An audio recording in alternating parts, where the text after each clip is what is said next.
Welcome to the world of politics. आज के lecture में हम मैकियावेली के जो राजनीतिक विचार हैं उनको आगे बढ़ाने वाले हैं और मेरे हिसाब से हम उनके जो राजनीतिक विचार हैं उनका कोर आज समझने वाले हैं, उनका फंडामेंटल या आप उसे मर्म कहिए, कुछ भी कहिए, लेकिन जो सबसे इम्पोर्टेंट भाग है वो यही है। आज जो हम तीन सिद्धांत पढ़ने वाले हैं, एक तो सार्वभौम अहमवाद का सिद्धांत, इसके बाद जो दूसरा है वो नागरिक सद्गुण जिसे सिविल वर्च्यू कहा जाता है, और एक दूसरा इसी से संबंधित है वो भाग्य सद्गुण सिद्धांत वाला है। ये तीनों सिद्धांत आज हम देखने वाले हैं इस लेक्चर में। तो चलिए हम स्टार्ट करेंगे उनके मानव संबंधी स्वभाव का जो सिद्धांत है, जिसपे उनका पूरा राजनीतिक सिद्धांत और राजनीतिक विचार टिके हुए हैं। पूरा राजनीतिक जो उन्होंने विश्लेषण दिया है अपना, वो पूरा एक जो सार्वभौम अहमवाद नाम से सिद्धांत है इस पे टिका हुआ है। और ये सार्वभौम अहमवाद का सिद्धांत बेसिकली मानव स्वभाव के संदर्भ में है कि मानव का स्वभाव है कैसा एक्चुअली। तो वो बताते थे कि जैसा कि हॉब्स भी कहेंगे आगे, आप याद रखिएगा कि हॉब्स ने भी मैकियावेली की तरह ही जो मानव स्वभाव का चित्रण किया है या मानव स्वभाव को समझा है, वो एक नकारात्मक रूप में समझाया है। क्योंकि नकारात्मक रूप क्यों? क्योंकि जो तत्कालीन परिस्थितियां थी, मैकियावेली ने जो अपने समाज में देखा, पहले तो इटली की दुर्दशा हो रखी थी पूरी तरह से, सामाजिक आर्थिक रूप से बर्बाद थे, इटली टुकड़ों टुकड़ों में बटा हुआ था। इसके बाद एक वहां संत हुए थे जिसे बहुत मानता था मैकियावेली, एक वो संत के समान पूजे जाते थे। उनका नाम था, याद नहीं रखिएगा, थोड़ा सा समझ लीजिए, सोवेनोराला करके एक व्यक्ति था। वो संत जैसा व्यक्तित्व था, महान व्यक्तित्व था, उसकी हत्या कर दी गई थी।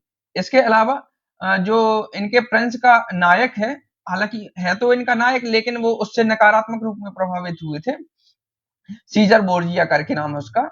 तो वो इसके जो इसने लीग से हट के काम किया या फिर जो छल छद्म की राजनीति की और उसमें उसने सफलता पाई, तो उससे भी कहीं ना कहीं मैकियावेली प्रभावित हुआ कि ये भी एक तरीका हो सकता है राजनीति करने का या शासन करने का। इसके अलावा जो पोप और वहां की चर्च है, उसका जो चारित्रिक पतन हो चुका था, चरित्र बिल्कुल गर्त में जा चुका था। पोप और उसके जो पदाधिकारी थे वो भ्रष्टाचार और अन्य जो अपराधों में संलिप्त होते थे और उनपे कोई कार्रवाई नहीं की जाती थी, सब चोर चोर मुसेरे भाई टाइप से थे। तो ऐसी परिस्थितियों में जब ऐसा समाज देखा मैकियावेली ने, तो उनने सीधी सी बात है कि वो चित्रण भी इसी समाज का करेंगे, इसी समाज के आधार पे वो मानव का स्वभाव बताएंगे। तो चलिए हम देख लेते हैं कि वो मानव स्वभाव के बारे में कहते क्या थे एक्चुअली। तो जैसा कि मैंने पहले बताया कि मैकियावेली ने जो मानव स्वभाव संबंधी विश्लेषण किया है, वो उनके पूरे राजनीतिक दर्शन का केंद्र है। यानी अगर स्वभाव ऐसा होगा तो मानव काम कैसा करेगा या राजनीति कैसा करेगा, वो भी उसी पे टिकी होगी ना। तो वही बात है, उसने मानव स्वभाव को स्वार्थी, लालची, चंचल, लोभी, झूठा, कृतघ्न और डरपोक माना है। आप समझिए सारे नेगेटिव वर्ड हैं। और ये उन्होंने डिस्कोर्स ऑफ लीवी में ऐसा कहा था कि वो मानव स्वभाव स्थायी होता है, ये भी चीज याद रखिएगा, एक प्रकार से स्थायी होता है। वो बदलता नहीं है, बहुत जल्दी परिवर्तनशील नहीं होता है। और वो स्वार्थी होते हैं, चंचल होते हैं, लालची होते हैं, झूठे होते हैं और डरपोक भी होते हैं। उसने साधुता नहीं होती, यानी मानव के स्वभाव में कोई साधुता नहीं होती है। सभी मनुष्य दुष्चरित्र और अनिवार्य रूप से स्वार्थी होते हैं। जी हाँ, आप कहेंगे कि सर मैं तो बहुत अच्छा इंसान हूँ, तो मैकियावेली जी उसका भी जवाब देते थे कि अगर आप ईमानदार हैं और बहुत श्रेष्ठ छवि के व्यक्ति हैं, तो बेसिकली ये है कि या तो आपको मौका नहीं मिल रहा होगा या उस चीज की आपको जरूरत नहीं होगी। अगर आपको जरूरत पड़ेगी और मौका मिलेगा, तो मानव स्वभाव अनिवार्य रूप से स्वार्थी है, वह दुष्चरित्र है, वो अपराध करेगा।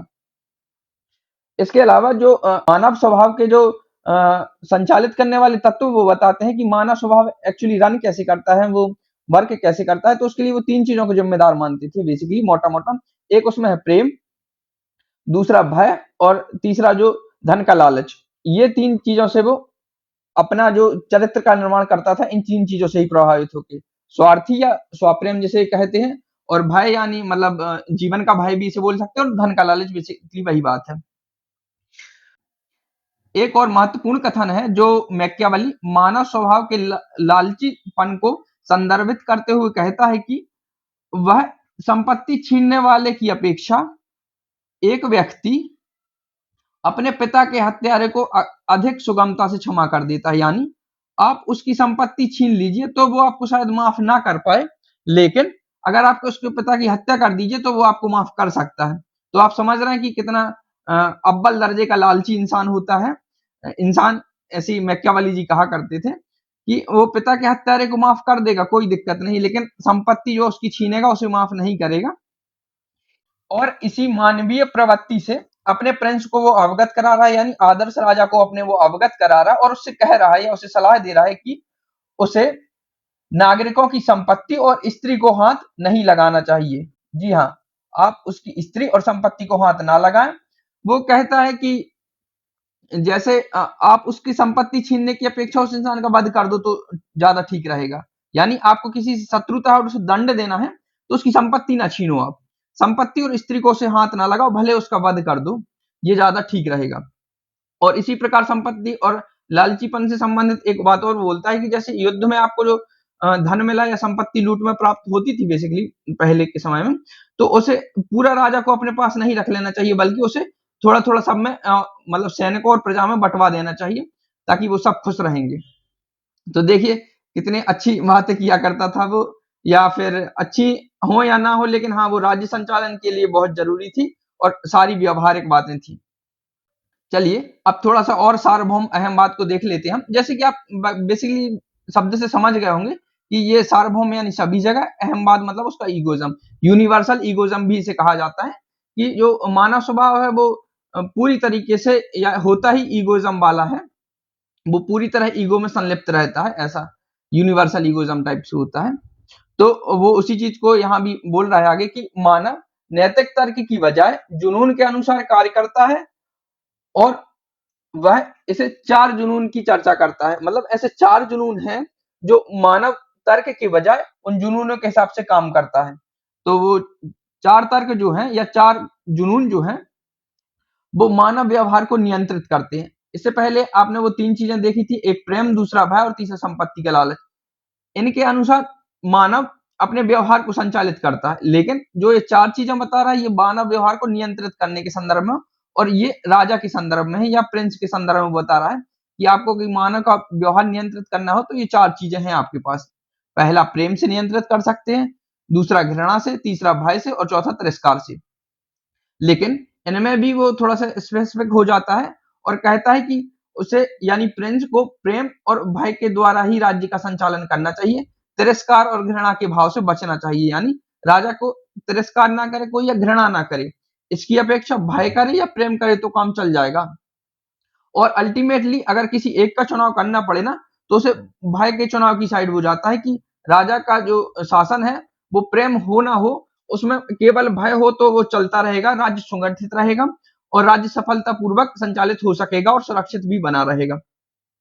इसके साथ भय के संदर्भ में एक कथन और मुझे याद आ रहा है, मैकियावेली का मैंने पढ़ा था कहीं, कि वो बोलता है कि आपको जैसे कहीं हिंसा करनी है, किसी को दंड देना है, तो ऐसे रोज-रोज काम ना करो कि आज एक को जाके 2-4 लाठी मार दो, कल 3 को मार दो, फिर 1 हफ्ते बाद फिर जाके किसी एक को परेशान करो। ऐसा नहीं करना चाहिए। रोज-रोज के काम की अपेक्षा उसे एक दिन फौज लेके जाए कायदे से और इकट्ठी हिंसा एक बार में कर दे वो पूरी। यानी एक बार में क्रूरता का प्रदर्शन करना चाहिए। और इसी प्रकार वो एक चीज और बोलता था कि जैसे दंड वगैरह देना हो ना आपको, तो वो आप अपने कर्मचारियों से दिलवाइए और पुरस्कार देना तो वो खुद दीजिए। ऐसी कुछ बातें कौटिल्य भी किया करता था कि जैसे अगर दंड में कोई गलती हो जाए तो आप बोल दीजिएगा कि राजा का ने नहीं दिया था, ये तो पदाधिकारियों की गलती और लीप होती हो जाएगी। लेकिन पुरस्कार में ऐसी कोई गलती नहीं हो सकती और चांस कम होते हैं कि किसी को आप तारीफ कर रहे हैं, किसी को पुरस्कार कर रहे हैं, पद बांट रहे हैं, तो वो खुद अपने हाथ से देना चाहिए। तो ये भी कहीं ना कहीं एक कितनी चालाकी भरी बात है या कितना स्टेट क्राफ्ट वाला है, राज्य कला का है या शासन कला से संबंधित ये चीजें हैं। तो ये छोटी छोटी सी चीजें उनके राज्य को स्वतंत्र रखेंगी और स्थायित्व भी प्रदान करेंगी।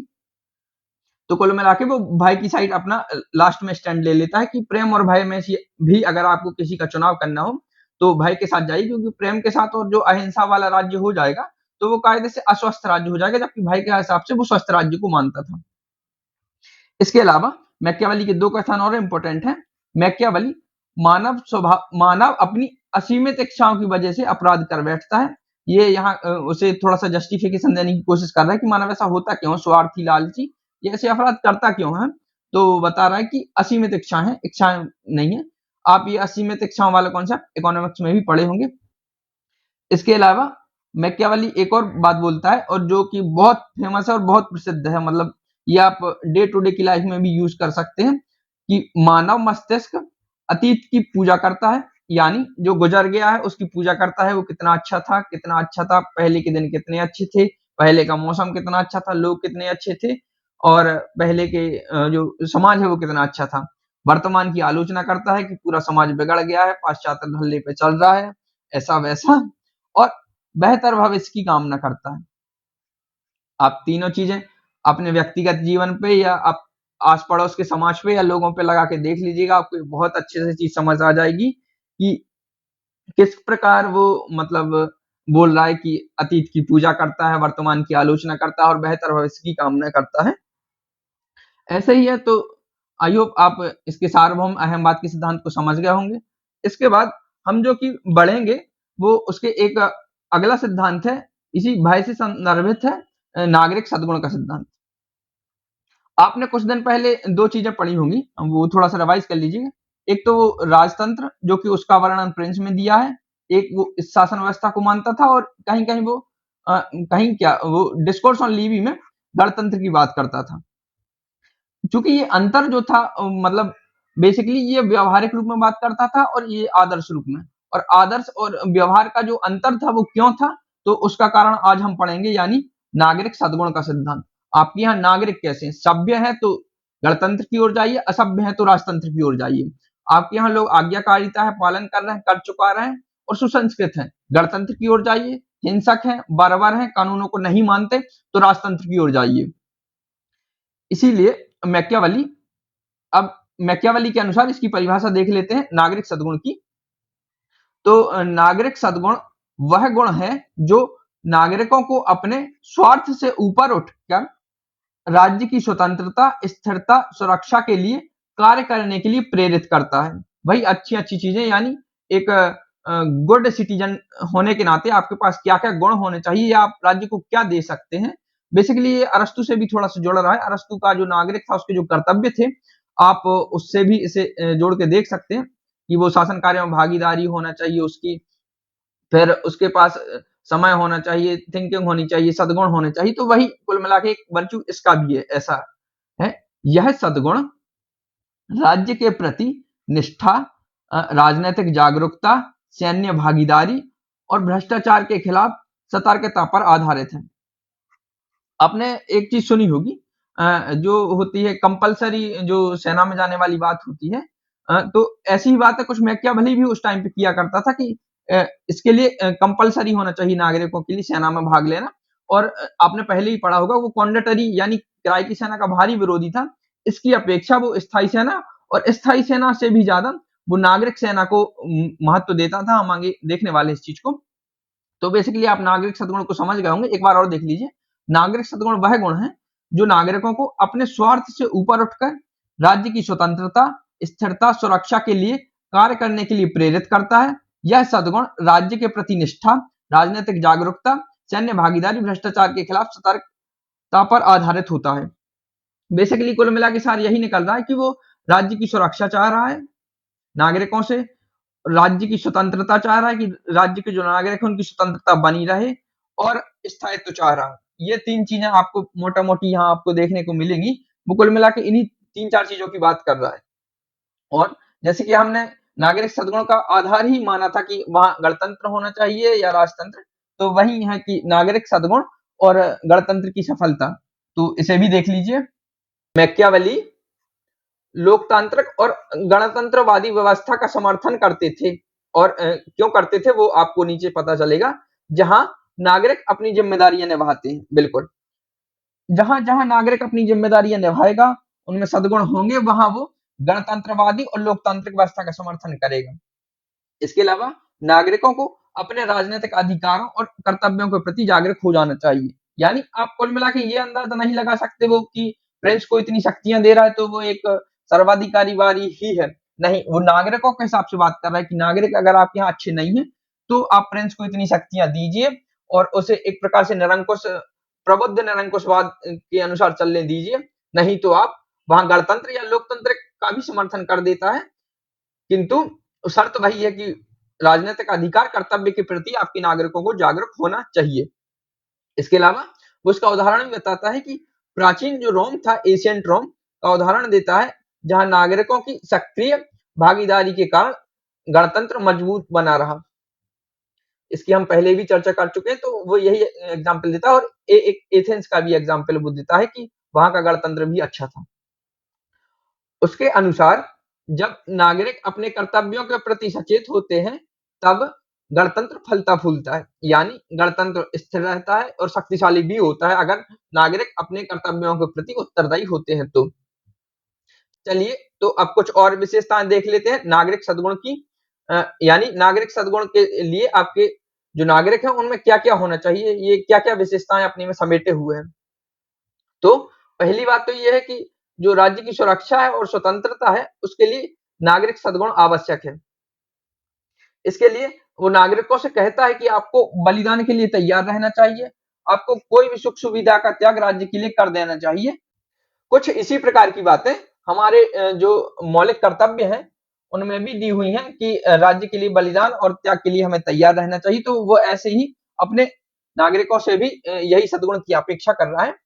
और इसके अलावा वो सैन्य शक्ति और नागरिक भागीदारी की भी बात कर रहे हैं। यानी सेना में कुल मिला के नागरिक भागीदारी की बात है, जैसे कि मैंने कहा है। और जो मैकियावेली है वो एक शब्द का उपयोग किया करते थे, वो था मिलिशिया।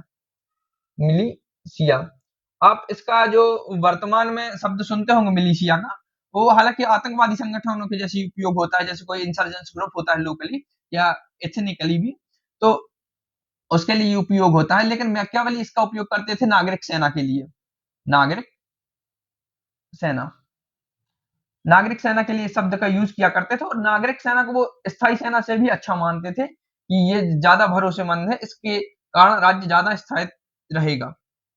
इसके अलावा वो दो चीजें और हैं, ये दोनों चीजें कौटिल्य से मिलती हुई हैं कि निजी स्वार्थ से ऊपर राज्य का हित होना चाहिए। बिल्कुल, तो ये सही बात है कि अपने निजी हितों के कारण कभी-कभी राज्य का अस्तित्व संकट में पड़ सकता है, इसीलिए राज्य का हित ऊपर होना चाहिए। नैतिकता से अधिक व्यावहारिकता होनी चाहिए। जी हाँ, वो नैतिकता को मानता था, लेकिन जितना वो राज्य के लिए उपयोगी हो उतना ही। लेकिन इसके अलावा वो व्यावहारिकता को अधिक मानता था। वो बोलता था कि राज्य के नागरिक जो है आदर्शवादी टाइप के नहीं होना चाहिए कि भाग्य के हिसाब से सब काम चले, सब आदर्श हो, सब अच्छा हो, नहीं। वो कर्मठ होने चाहिए, सद्गुणी होने चाहिए और व्यावहारिक होने चाहिए बेसिकली।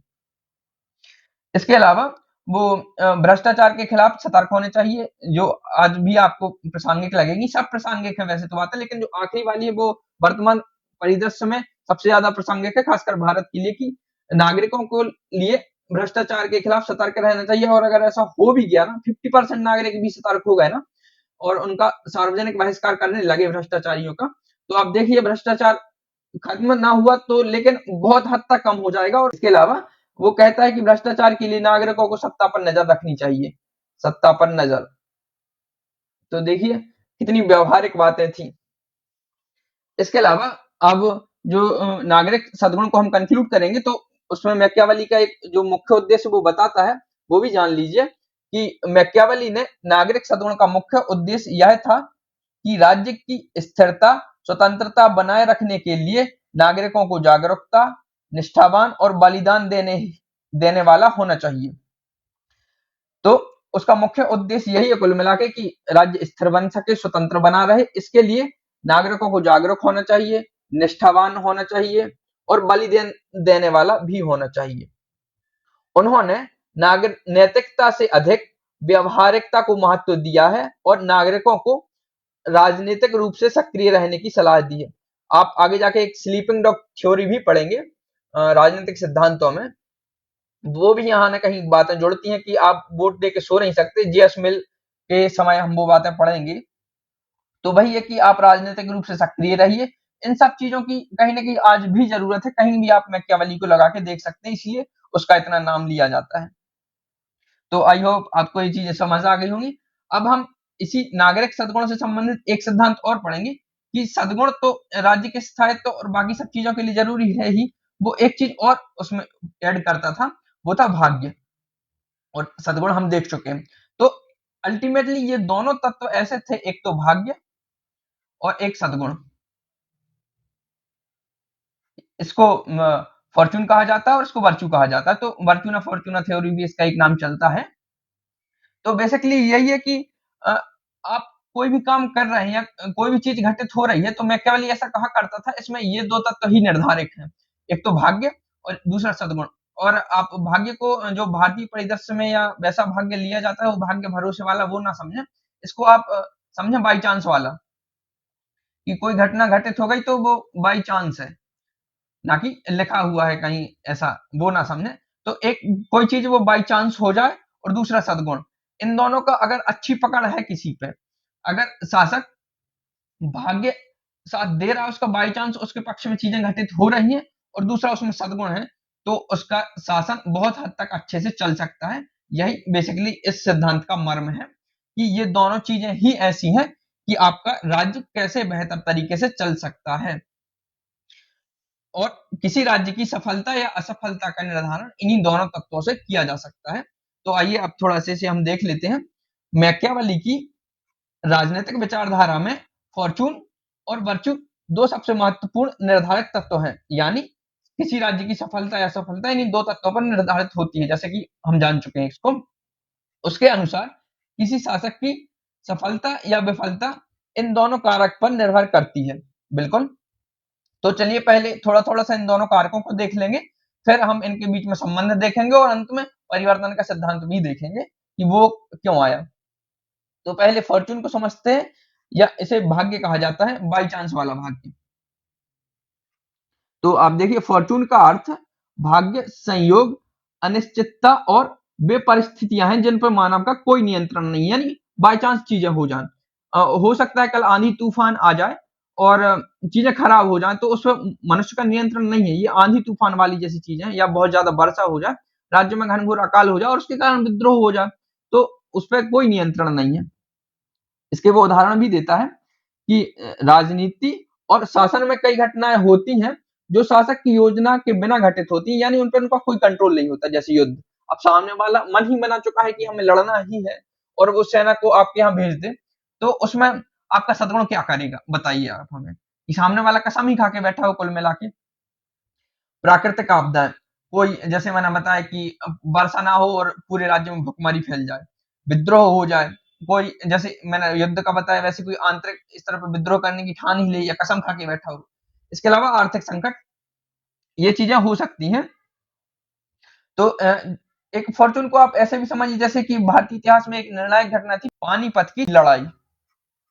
इसमें हेमू ऐसा माना जाता है कि जीतने ही वाला था, बेसिकली लगभग हो गया था लड़ाई, लेकिन क्या हुआ कि अचानक हेमू की आंख में, हेमू विक्रमादित्य, उसकी आंख में एक तीर लग गया और उसकी मृत्यु हो गई अचानक।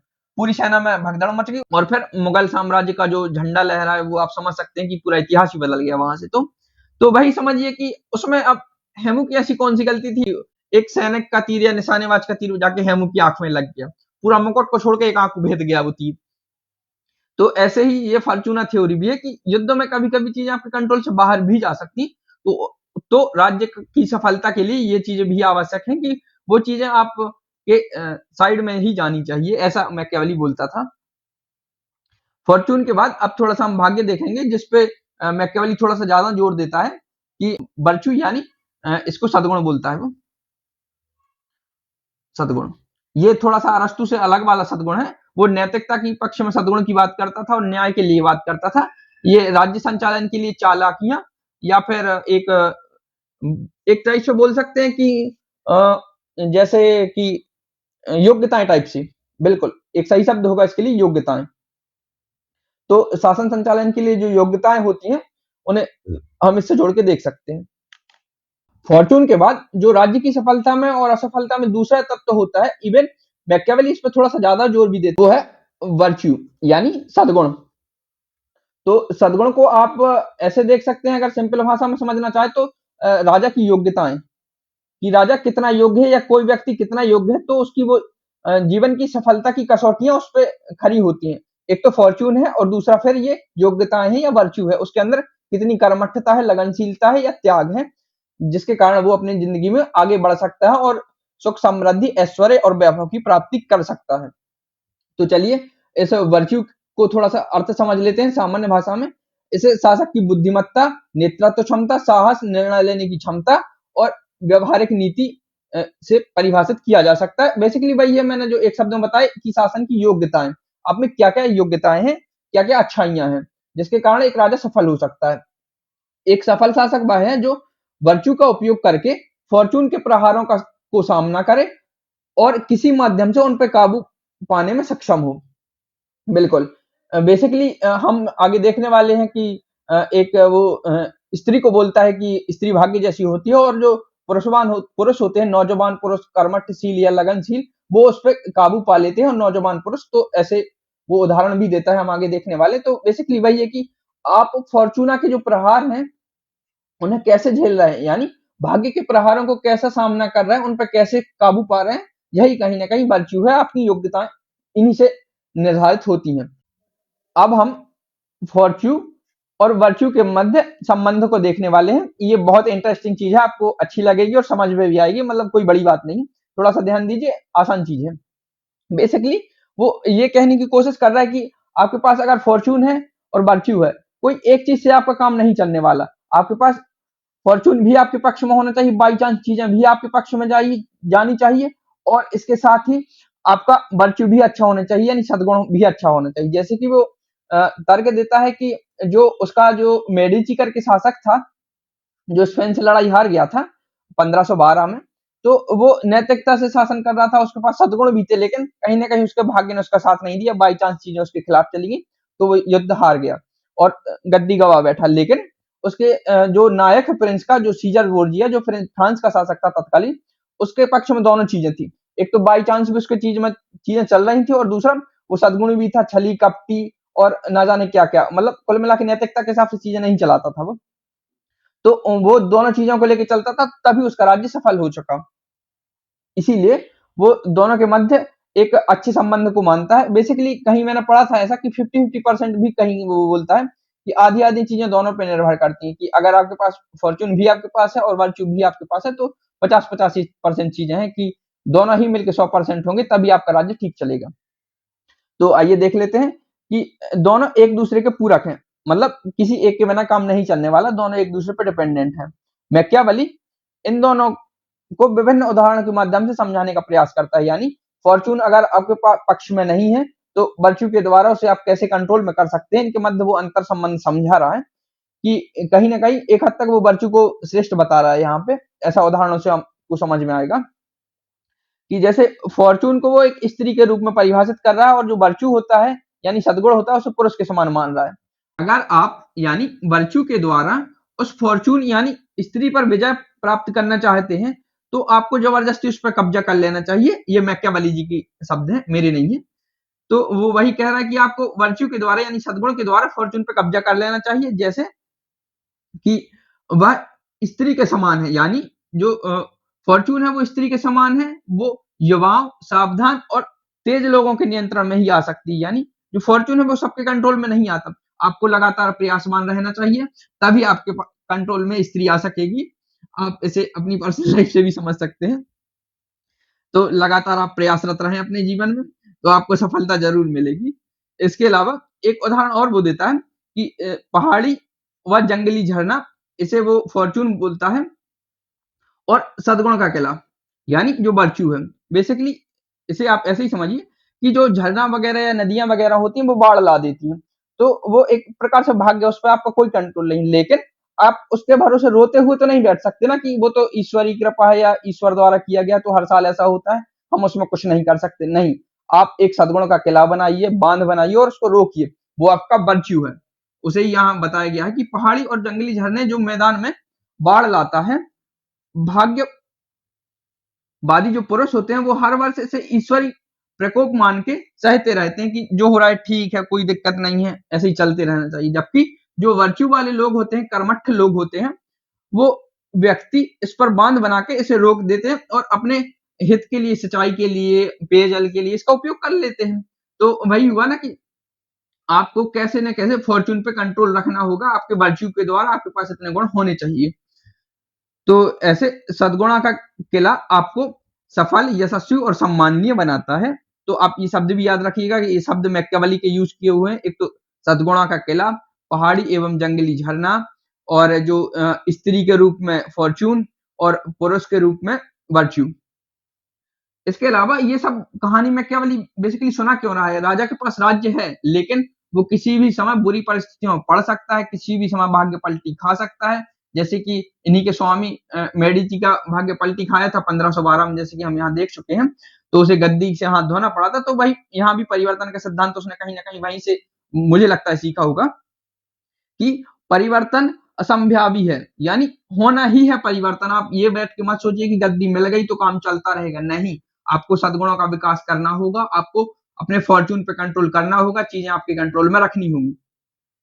अतः वही व्यक्ति सफल हो सकता है जो भाग्यवादी व निष्क्रिय नहीं है। मतलब वही है कि आप गद्दी से चिपके ना रहें और एक बार सोच लें कि मेरे भाग्य में गद्दी थी तो मुझे मिल गई, अब इसे मुझसे कोई नहीं छीन सकता। ऐसा नहीं है। तो आपको निष्क्रिय और भाग्यवादी नहीं, बल्कि कर्मठ, सक्रिय और सद्गुणी होना चाहिए। इस प्रकार वो इन दोनों में, फॉर्च्यून और वर्च्यू में संबंध स्थापित कर रहा है। आई होप आपको चीजें समझ आ गई होंगी। तो चलिए अब इस लेक्चर को हम समाप्त करते हैं। और मुझे लग रहा है कि जो मैकियावेली था उसका थ्योरेटिकल पोर्शन यहाँ समाप्त हो चुका है। अब बेसिकली उसका क्रिटिक्स बचे हैं, आलोचना। वो वन लाइन फैक्ट है, मैं जो टेलीग्राम पे पीडीएफ दूंगा उसमें लिख दूंगा। कोई मतलब नहीं होता है कि किसी की बातों को यहाँ के अंडरलाइन करें, उनमें समझने जैसा मुझे कुछ नहीं दिखाई देता है। इसके अलावा जो उसे, जो पुनर्जागरण का शिशु कहा जाता है या अपने युग का शिशु, उससे भी संबंधित 4-5 फैक्ट है। एक ही बात को कोई बोलता है उसे फ्लोरेंस का शिशु है, वो कोई बोलता है पुनर्जागरण का शिशु है, कोई बोलता है उसने मध्यकालीन और आधुनिक काल के बीच विभाजन किया। ऐसा डनिंग, लास्की और शेबाइन महोदय की ये सब कथन है। तो ये वन लाइन फैक्ट आपको सीधे सीधे याद करने रहेंगे, उसमें समझने जैसा कुछ नहीं है। तो मैं सोच रहा हूँ आलोचना और जो उनके कथन है, खासकर जो उसके पुनर्जागरण को लेके और उसके आधुनिक विचारक मानने को लेके, तो ये आपको पीडीएफ में मिल जाएंगे। और अगले लेक्चर से हम फिर एक नए राजनीतिक विचार की शुरुआत करने वाले हैं। तो जुड़े रहें हमारे साथ। धन्यवाद। Have a nice day.